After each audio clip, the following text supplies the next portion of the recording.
everybody, Jamie4576 here. Today, we have a brand new video from Jaden Animations about her time when she won Mr. Beast's $1 million YouTuber challenge. Now, I know about the whole Mr. Beast and all that crap, so hopefully this video isn't about that and it's just about her experience doing it, which I hope she had a good experience doing it. And I did watch the original Mr. Beast video where she won this, so I already knew that going in. Actually, we knew that about in the last video that this video is in production. So, with that being said, let's get into this, shall we? 3, 2, 1, go. When Carl Jacobs popped up in my DMs asking if I wanted to be in Mr. Beast's upcoming video, I'll be honest, my gut reaction was fear. Mr. Beast has basically become YouTube's own mad scientist. He can snap his fingers and shape reality at this point. Despite part of me thinking I should just stay in the comfort of my own home, I felt really honored to be invited and kinda just wanted to show up, say hi, and then realistically go home within the first round of eliminations. I accepted the ominous invitation, and before I knew it, was flying to North Carolina being handed a custom uniform, all before even knowing what I actually just signed up for. I didn't even know if there was a prize for the winner at this point. Walking into the green room, I was expecting to not know anyone, but to my relief, I saw a lot of familiar faces. I even used this time to ask MatPat what it was like to meet Scott Cawthorn, and he told me FNAF secrets. So already this trip was more than worth it. Eventually, we were herded down a long, mysterious hallway until we saw it. The Mr. Beast cube. After everyone was filed inside, we were told the last person to leave the cube would be deemed the winner. Yep. And also win $1 million for their subscribers. This is for $1 million? The challenge began. Immediately, people started jumping in the giant pile of real money that was inside, throwing handfuls of bills in the air, laughing, mingling. To pass the time, James and I drew our cartoon characters out of dollar bills on the floor. The staff came in and ended up giving everyone their own personal vlog camera to document their POV of the challenge. And I think I genuinely was the only person who didn't record a single second of footage on that thing. I just thought, I'm not gonna use this footage because I'm not gonna make a video out of it, and they're gonna have plenty of other people's footage to use. In hindsight, maybe it would have been a good idea to record something, just in case. I don't know, maybe the Mr. Beast team would end up actually wanting to use some of my footage. Who's to say? After maybe an hour or two, Jimmy came out for the first bonus challenge. A single free throw. Miss and you're eliminated, but make it, and not only do you get to come back into the cube, you also win a Cybertruck for one of your subscribers. They had 50 people's subscribers just in a room waiting for something to happen. I'll be honest, when Jimmy explained the extra credit challenge, I was like, hell no, I'm not going up to miss a free throw and leave immediately after nothing's happened I would yet. not do If my this. subscriber back there knew what was going on, they 100% would have understood they weren't getting called up for nothing. If I remember correctly, maybe 2 people ended up making their baskets and 3 people were eliminated. I could be wrong. I don't remember because I didn't vlog it. While chatting with friends, Ludwig walked up and asked if I wanted to do a dice bet. With nothing else to do, I agreed. And to no one's surprise, I lost. And an evil expression washed over Ludwig's face. Alright, since you lost, I want you to walk up to Kai Cenat and introduce yourself with, "Hi Kai, I'm Jaden. So which of my videos have you seen?" Maybe I should have just missed a free throw. Hey Kai, there's someone I want you to meet. Hey man, I'm Jaden. Nice to meet you. So, which of my videos have you seen? Excuse me? Holy shit, I'm gonna kill myself. Oh, so which of my videos have you seen? Oh, I'm sorry, I haven't seen any, I don't think. Ha! That's okay. Nice meeting you, bye! Kai was super chill and nice about it, but oh my god, I wanted to rip my skin off. I'm stuck in this cube with him until further notice, and it's all Ludwig's fault with his stupid dice. I hate it in here, Kai was there until the cooking We were told challenge. to gather up in groups of 5, designating one as a team captain who will have immunity for the next challenge. I was with James, Schlatt, Ludwig, and Charlie Moist Critical. using the dice to choose the captain. This time, I actually rolled highest, but reassigned it to Ludwig because I couldn't cope with the idea of possibly being responsible for a teammate's elimination. And then it was revealed captains would just have to assign their teammates a shape for the Squid Game Honeycomb Challenge. Yep. Okay. Well, I definitely overthought that one. I had triangle, James got circle, Charlie was star, and Schlatt unfortunately got umbrella. The 10-minute timer began, and everyone started deploying various different strategies to get their cookie shape out. Charlie used a new technique called huck as much spit as you can into the tin to dissolve it all. It was really gross. He ended up filling the tin almost to the top with spit. By the end, 2 people with stars were eliminated, and not a single umbrella made it through.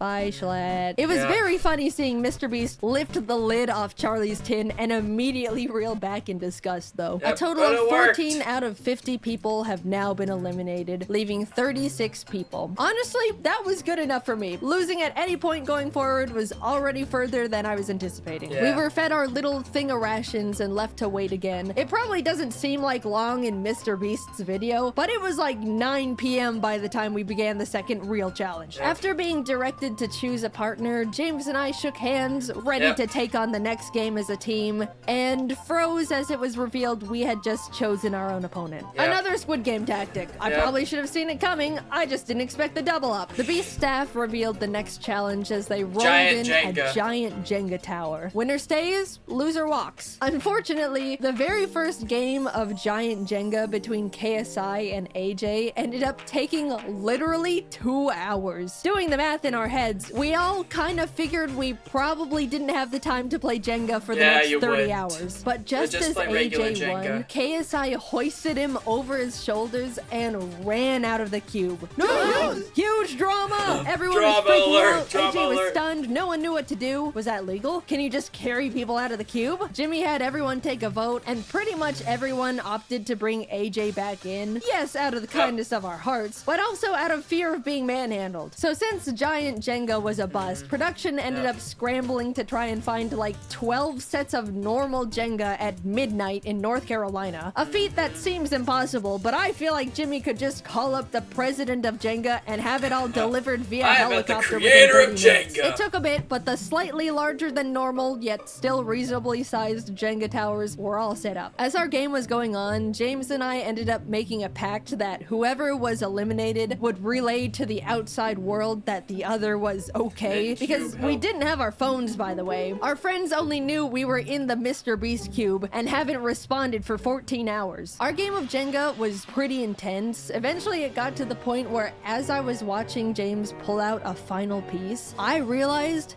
there wasn't any left for me to safely remove. I'm about to be eliminated. And a flash of bliss washed over me. Sure, I'll be gone, but that's okay. I'll be set free into the outside world again. The cube is harsh, unforgiving. It's taken so many of my friends from me. The glass floor is hurting my butt. I'm ready to go now. And then James got eliminated. And deeper into the trenches I went. James being eliminated meant I was moving on to Cube Day 2. What a miracle. Watching the rest of the Jenga games was like watching an active war zone. People were focusing, cheering, sweating, praying. Towers were falling one after the other at the feet of now eliminated players. It was brutal. And also still taking way too damn long, man. Can I go to bed? The last game left to finish was between Quackity and a popular Brazilian creator, Enaldino. Apparently, when it was revealed the challenge was Jenga, Enaldino turned to Quackity and admitted he was a Jenga pro. Quackity had never played. Not the situation you want to be. Quackity half-jokingly asked Enaldino if he wanted to play rock, paper, scissors instead, to which he replied, No. Which, you know, fair. But 3 hours into this single game, the two of them were neck and neck. Genuinely the most cracked round of Jenga possibly ever. Everyone in the cube was gathered around watching Quackity slowly pulling out the very last piece in this skeleton of a Jenga tower. Just as he was about to make it, Enaldino asked, "Rock, paper, scissors?" Quackity looked up at him. Muito tarde. Too late. It was over. Enaldino tried to hang in there, but in the end, he fell. 18 people were now eliminated. All right, it's 3 a.m. Let's go to bed. I genuinely Bedtime. thought they would let us go back to our hotel rooms for the night, but Sleep. man, now this is just great. I won myself a ticket to a night in the Mr. Beast cube, sleeping next to a bunch of people I barely know, and I was probably just gonna get eliminated first thing in the morning anyway. As I was getting ready for bed, Kai walked by. Hey, I gotta check out your videos sometime. Oh, I'm sorry, man. I lost a bet to Ludwig and he made me say that. Oh, shit. Okay, damn.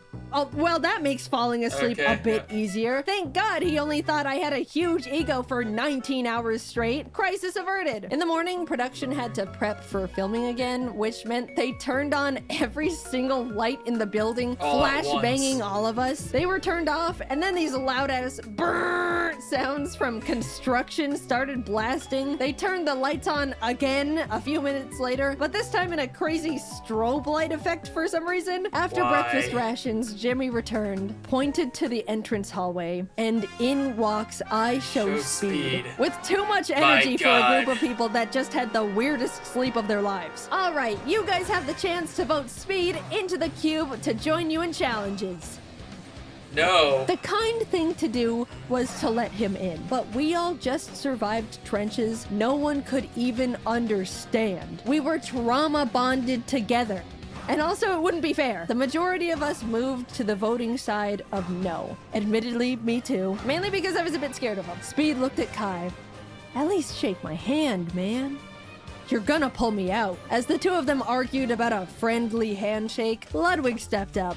I'll shake your hand, Speed. His hand now extended to Ludwig. The moment their hands touched, Speed started yanking Ludwig towards the outside world. We all started screaming and panicking. We couldn't lose one of our cute brothers like this. Ludwig was holding onto the support beam for dear life. Some of the guys managed to pull him back in, and as Speed walked out, unable to take any souls with him, he exclaimed, "This ain't the last time you're gonna see me." And I remember all y'all's faces. Uh-huh. Yeah, he did come back. All right, let's get started. Challenge 3 was steal or no steal. Basically a modified version of deal or no deal. Some cases have the word safe in them, others say eliminated. One person looks inside a selected case, and the other decides whether they want to steal it or no steal it. And also Howie Mandel was there. Yeah. Hi, Howie, big fan. People started getting eliminated one by one, others securing safety. Eventually, Ludwig was up at the podium asking if anyone wanted to volunteer to go up. At this point, the ratio of safe cases was very high, 60% in favor of safe. Figuring the odds would just get messier from there, I volunteered. Ludwig looked inside his chosen case, looked up, and told me it was safe. I knew mathematically I should steal the case, but I've been burned by math before. As I started hesitantly saying I was gonna steal, Mr. Beast suddenly burst out saying Ludwig's heart rate was spiking. By the way, he was wearing a heart rate monitor, which made me scared it was actually an elimination case, and he was excited at the idea of avoiding going home. So last minute, I decided to let him keep the case. It was the safest play. If it said eliminated, then good, I dodged a bullet. If it was safe, then at least I'm not actually eliminated yet. I just have to play again. Safe. It was now my turn to bring someone up. Even though I didn't want to pick a friend out of fear of getting them eliminated, more than that, I didn't want to be up there with someone I didn't know. I picked Quackity. He came up to the podium. Hey, wait, why is Jack's Films there? He was already gone by at this point. It says safe. My plan was to tell the truth, but in the most unconfident and nervous way possible. I was deploying every bit of body language knowledge I could think of, making myself look as guilty as possible as he asked me various questions. We went back and forth for a bit until your eyes looked down as you said the case was safe, which indicates guilt. So I think you're lying. I'm not gonna steal it. Without a word, I shifted the case onto its back, unlatched it. Safe. It was worth sleeping in the cube! Oh my god, the relief, you have no idea. After everything finished, a bunch of people walked out, and unfortunately, Quackity ended up being one of them. 10 people left.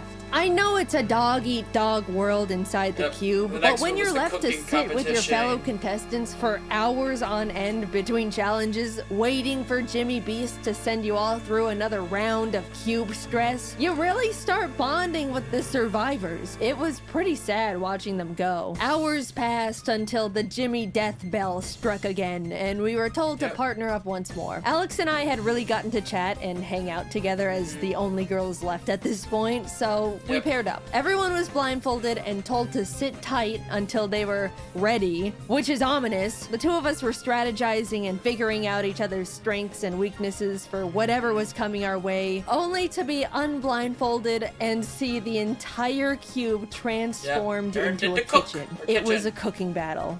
Cooking fight. We're actually fucked. What? Alex started panicking, saying she can't cook for her life. We were freaking out. Then Mr. Beast brought out the judges. Professional competitive eater Joey Chestnut, Miranda Cosgrove, hi, And big fan, Speed. and Speed. Yep. Bottom two teams are eliminated. Time starts now. We ended up committing to mac and cheese with a slice of chocolate cake under the fancier title of American Comfort Food, aka the only two women left in the challenge can't cook and they're trying their fucking best. The judges walked around to check in on everyone, and eventually I Speed remember was on the Logan station. Paul So getting when out. you all were voting to let me in, which side were you on? Well, originally we were on the side of no because we were a bit intimidated, but we ended up switching to a yes at the last minute. Right, Jaden? Yeah. Yeah, I switched. sure. Alright, cool. Cause you know I don't forget, right? Yep. Later on during the challenge, Mac and Nolan from the Beast team came up to ask what we were making. At the time, I was grating up Feastables to sprinkle onto our cake for decoration, and I thought, oh, it would be funny to have them ask what we're making, and it's just their own brand of chocolate. So I was like, close your eyes and open your mouth, and gave Mac a piece of chocolate, and immediately without chewing, he was like, is this Feastables? And I was like, yeah. And he kind of stood there for a second with his mouth still open, and Nolan was like, oh, he's allergic. And they both had to leave. Oh. Oh my god, guys, I felt so bad. I apologized so much when he came back. Max said it was fine and is a good sport about it, and I still have so much guilt about being such an idiot. Ludwig and Amixem presented first with their fried chicken and asparagus dish. The judges all really enjoyed it, giving them a total of 26 points, which is really unfortunate because I definitely thought Speed was gonna hold a bigger grudge against Ludwig and tank their score. We were up next, and thankfully they really liked our food too. Joey was the first to score us and ended up giving us a 10 out of 10. Hell And in yeah. the moment, 10 as out a of 10. joke, I wanted to turn around and flip off Ludwig as a friendly fake gloat, but I accidentally turned around and flipped off on Mixem, and I felt so bad again. He was not the intended target, and now I was just being rude, and this challenge is going horribly. Not Damn, because of Jaden. the cooking part. I've just Wow, been Jaden. nonstop fumbling socially. We This is also got a amazing. total of 26, putting us at a tie with the Tie. French boys. But now, Logan Paul and Nick DiGiovanni were presenting. And I haven't mentioned it yet, but Nick is actually Yeah. a goddamn chef. Yeah, They he's an even actual gave chef. us all his own cookbooks as a helpful With tip yeah, for he the was taught by challenge, Gordon which is just a Ramsay. knife twist in my opinion. So yeah, they knocked it out of the park, got a 29. The judges were licking their plates. After them was Kai and AJ, And then who Logan had a great Paul ran out of the presentation, room. but their food, not so much. They got They a 16. ran out. After eating, Speed got up and started smashing yeah, the here it plates is. on the ground. And Logan Paul saw this and got really excited because he wanted to smash plates too. Without thinking, he ran out to join Speed, and we all shouted at him in panic. Confused at the sudden change in the air, Logan looked back at us before realizing This was left it hilarious too. in the to video this day, itself. none of us are truly sure if he did it for like the content or it was a genuine accident. In his I really defense, hope the it was set a was so genuine accident. cosmetically different that it really did feel like we weren't in the cube anymore. Either way, he content created too close to the sun, and even though he had a guaranteed spot in the finals, he was eliminated. The last team of Rubius and Spriter went up with their Spanish tortilla, but turns out Spriter is a huge fan of Speed, so he made a special Thai dessert just for him that the other judges weren't allowed to eat, which is honestly hilarious. We all held our breath as the judges flipped through their scores. 22. And Alex they and I made it lost. to the finals. I never in my life thought I was gonna be getting this far, and suddenly realized I need to actually think about what I would do if I won. I went into this thing not even knowing if there was a prize at all, and was now facing the reality that I could win the whole thing. Hours passed as the 5 of us sat together in the cube until Mr. Beast emerged for the final time. Someone was about to win $1 million for their subscribers, and it all came down to this last challenge. Honestly, among the group, there wasn't a single person I thought didn't deserve to win. Everyone left were good people who all wanted to do something really positive with the money. It was great getting to know them all over the course of 2 cube days, and I was really proud to be standing next to them in the finals. 5 briefcases were piled in the center, one for each finalist. We were to each take one, peek inside our chosen case, and within the next 10 minutes, discuss who to vote out. If you're voted out and your briefcase is empty, you're eliminated. But if you're voted out and your case has the $1 million inside, you win instantly. It was basically like reverse Among Us. The first round started, or we all Among grabbed Us a with the case, jester peeked roll. inside. Holy shit, I grabbed the $1 million case round 1. I started shaking. I didn't know what strategy to use. I didn't know how to make myself look like I should be voted out. And during the discussion time, it definitely showed because I was really quiet and nervous the whole time. The 10-minute discussion wrapped up. We all unanimously wrote our votes down, and it fell into a tie between voting out Ludwig and somehow me. It could end right here. We had a few minutes to discuss again and recast votes, but Alex and Nick were able to figure out I voted for myself, so Ludwig was eliminated. The cases were reshuffled. We each grabbed one. I pulled it again. In that moment, I froze. Since I was in the hot seat last round, I was probably gonna fly pretty under the radar this time. Someone else is gonna be voted out, and I statistically will not see this case ever again. If I'm not voted out here, I basically lose. The second round began, and it was pretty much a blur from there. I was trying to talk more because being quiet last round got me found out, but was still flying too under the radar. Amidst trying to keep up with the conversation, strategize, and hold myself together, I couldn't find my win con. But with a few minutes left, Amixem said something that I think shifted the entire game. What are the odds Jaden pulled the $1 million case twice? There it was. Gambler's Fallacy saved me. Save me, Gambler's Fallacy. I couldn't mess this up. I don't know what to say to that one. Everyone's attention was now on me, and I could tell they were all thinking about what was just thrown into the ring. We all looked down at our papers. I wrote my name as quietly as possible, worrying the sound of the letters were gonna out me. Jimmy read them all out. Jaden. Alex. Jaden. They voted me out. I slowly walked to the middle of the podium with my briefcase. In that moment, I was the only one who knew what had just happened. Everyone leaned in as I unlatched the case and revealed the $1 million. I won!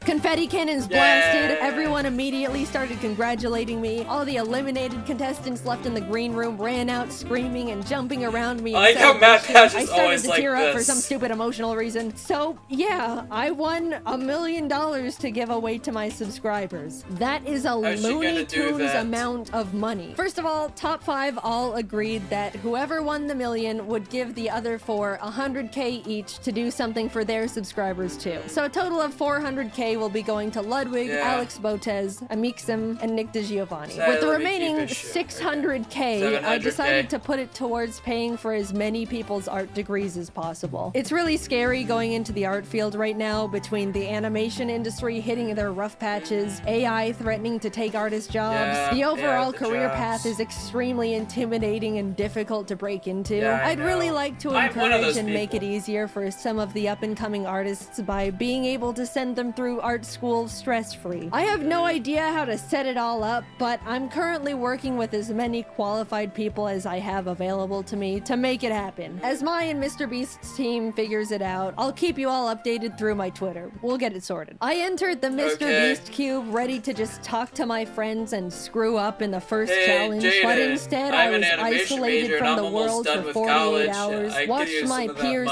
fall one by one in front of me, and left with $1 million for my subscribers. Thank you, Carl, for inviting me. Thank you to all my friends who made the cube so much more enjoyable. Thank you, Mr. Beast, for creating this incredible opportunity I can now use to support artists. Despite being put through cube trenches, I had a really great time. And of course, huge thanks to the Beast crew for making it all happen. It was something I'll never forget or experience ever again.